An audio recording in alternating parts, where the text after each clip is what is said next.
Hi, Tim. Hi. So you just went through a yoga practice with Right. Sarah. Yep. What did you notice or observe in yourself and in your body during this yoga session?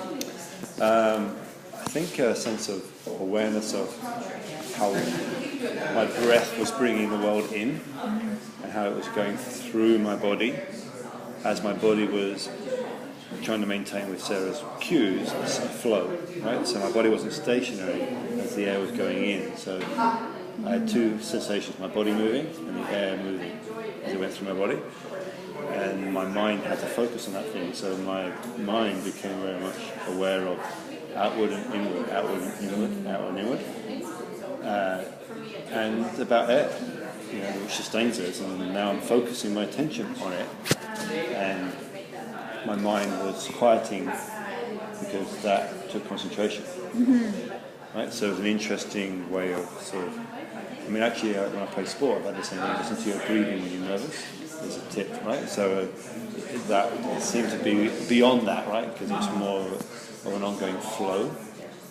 So yeah, that was the sensation. If I describe it. Yeah.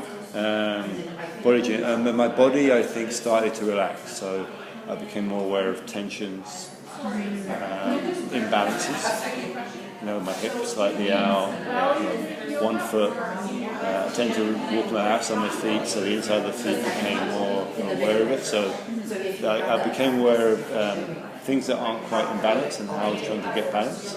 Whereas when I normally act, they just feel okay because I'm used to that feeling, which maybe not a feeling of being balanced. So that's an interesting, I was trying to find that equilibrium consciously. Absolutely. Yeah. Is that how it played into your reflexivity? Is that?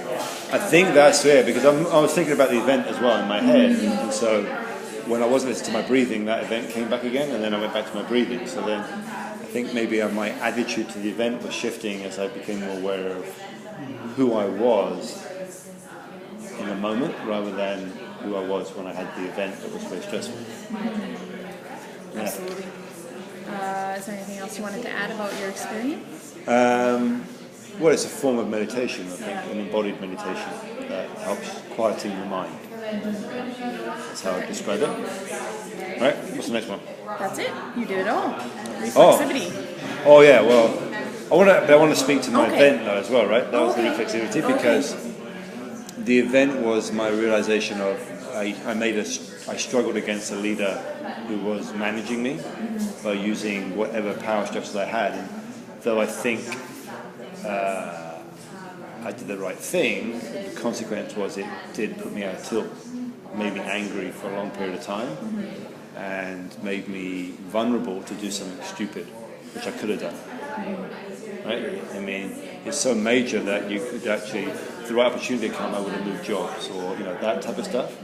And in hindsight, it probably would have been a bad decision. But it's interesting but you have to fight those things as well. So how do you find it so it isn't destructive? So that's what I was thinking. The reflexivity of the yoga practice was trying to find, okay, when is it a time to resist and when is it time to let it pass and move on? So that's my thought process. Yeah. Without going into any details. Yeah.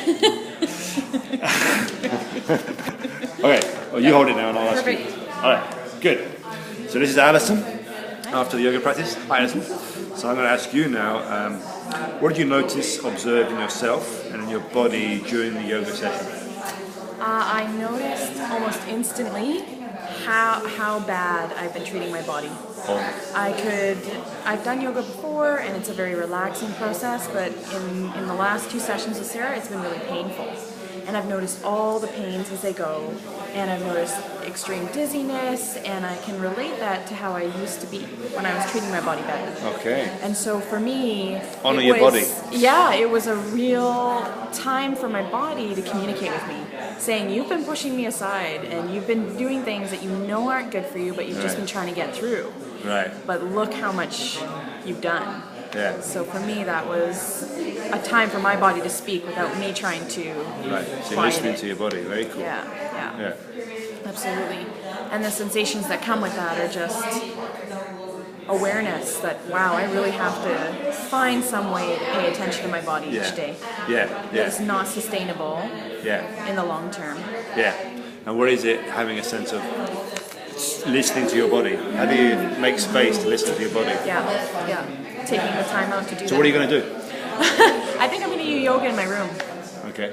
Because as we were doing it and we were breathing in and out, as you're having this in and out experience, I'm having this what can I do experience. Like, I can't fit this in, I can fit this in, I can, and trying to figure out what I'm able to do. Yeah, find something to guide you, right? So you, like, if you have a tablet, there's lots of... Yeah, there are tons of apps. Absolutely, just little videos of someone doing a Sarah thing to just get you in the habit. Or my wife goes early in the morning down to Wiltshire and does it. Right, and I am very close to that facility. Yeah. But I have my daughter every morning, so I'm trying to figure out, okay, this is your life situation now, but you need to build the health into it. Yeah. You can't be hypocritical. Right. Keep it on you. That's on you. Right. All right. This is the second question. In what ways might the physical practice of yoga cultivate reflexivity and presence for you? And think about the issue that you had to deal with. Can you link it back to that? Yeah. So I'm always in a very thoughtful mode anyhow, but what I found with this practice we've done with Sarah is that I had to look at this same issue twice.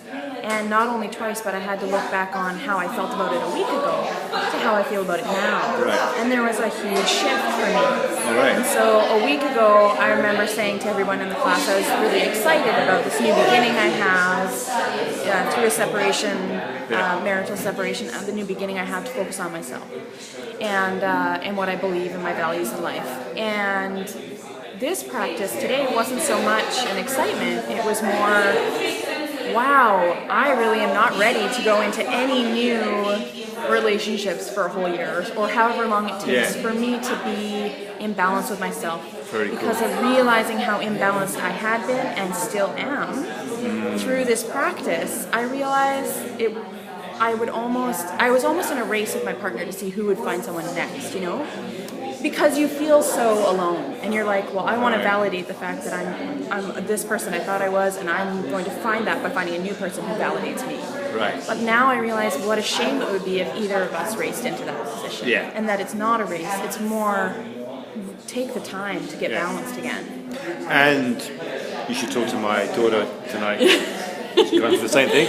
But part of it is, for your kid, you and your ex-husband, separated husband, finding balance in your relationship for the kid to understand the notion of being in relationship with two other people in a balanced way. Absolutely. Regardless of where someone's living or the structure you're putting on it. And so that and the practice of yoga gives you an embodied way. It does. It's almost like core note. When I do yoga, I actually think there's a book called Metaphors We Live By Lakeith and Johnson, and their premise is that our language system comes out of the fact that we are embodied individuals, and when we came out of water and we went onto land, we became aware of in and out. Yeah. And as soon as we were aware of in and out, it was a metaphor in our heads that now allowed language to be in and out. Yeah. And then as we got stood up, we had up and down. And once we had up and down, we had in and out, up and down. And when we threw something, we had here and there. And all these are metaphorical structures that all languages are built on. And so going back to body is remembering that we are existing in something that breathes air and has to maintain balance with the rest of other things in the landscape in order to function. It's a very interesting back to core. Oh yeah. Right? Oh yeah. How are we referencing all that we're thinking of? Yeah. How do we understand it as an organism? Because we live in really complex worlds, socially complex worlds. But then we forget that we are basically an entity living in an ecosystem with other entities. Right? But we don't always remember what we are. We always are defined by the social rather than being, cultivating reflectivity and presence. The idea of what is it to be present in yourself. Without necessarily using everything social to define that.